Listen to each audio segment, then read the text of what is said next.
into it, why digital marketing? So back in the 1970s, there were so few channels that consumers actually had a interaction with. And if you have a look at where we are in 2010, 2011, you can see the number of channels that they are actually engaging with is growing, and it continues to grow on a daily basis. So it basically means that there is so much attention spread so thin over so many channels for patients. With there being so many more channels, it's really important to understand where your potential patients are actually spending their time and investing your efforts in making sure you are visible and present in those channels. 2010 was the first year that the internet took over from TV. And you can see that people are spending 34% of their time within the internet in comparison to 23% with TV. So what's happening within the Australian online market? And I'll give you 5 very quick stats. 92% of all Australians are actually on the internet. They're accessing the internet on average 22 hours a week. 52% of all Australians have access to the mobile web, so they do have smartphones and can be accessing the internet wherever they are. There are 1.5 billion searches in Australia every month, and that number is only increasing and increasing. And then the last thing to note is that Australians love social media. Amongst the developed world, we are the highest users and consumers of social media. We love to know what is happening and what our friends are doing. In New Zealand, the internet hasn't actually overtaken TV, and TV is still really important in that market. But you can see that internet is around about 12 hours a week. The great thing is that both rural and small towns, the internet connection is getting better, so it's exposing more people to the internet. Within New Zealand, there are 1.3 million broadband subscribers, and most people are saying that the internet is one thing that they just can't live without. The usage and what people are doing with the internet, email is the number one thing, and it continues to be the number one thing. In regards to mobile, more and more people are checking their emails and also the internet from their mobile phones within the New Zealand market. So why is that important? Because consumers and potential patients are spending more of their time online, and it means that if you're not visible and not present, your competitors will be.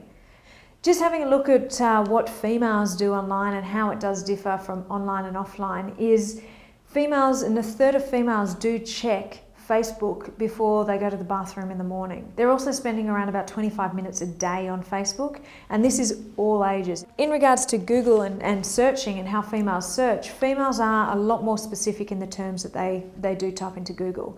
So they will use 3, 4, 5 words to describe something just so that they are finding the specific details that they want. And in regards to their levels of trust and what they do online is they read a lot of reviews and they trust those reviews. So that translates for you to making sure that you do have a female point of view and perspective on your site, whether it is FAQs written by a female or even a weight loss experience or success story. Having females on the site is a great thing to have.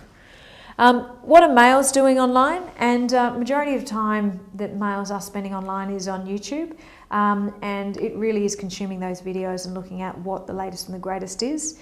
In regards to Google or in regards to search and what they are searching, they're more generic in the terms that they are looking at. So weight loss rather than weight loss surgery clinic or weight loss clinic, Sydney, New South Wales. So a lot more generic, a lot more shorter in the way that they are actually searching. The sites that they are spending a lot of time at are the sports sites, particularly on a Monday and a Friday, just making sure that they're keeping up to date with what actually did happen over the weekend or what will happen over the weekend. And in regards to them being influenced online, they will be influenced by it, but they won't make the decisions. They will still make their decisions.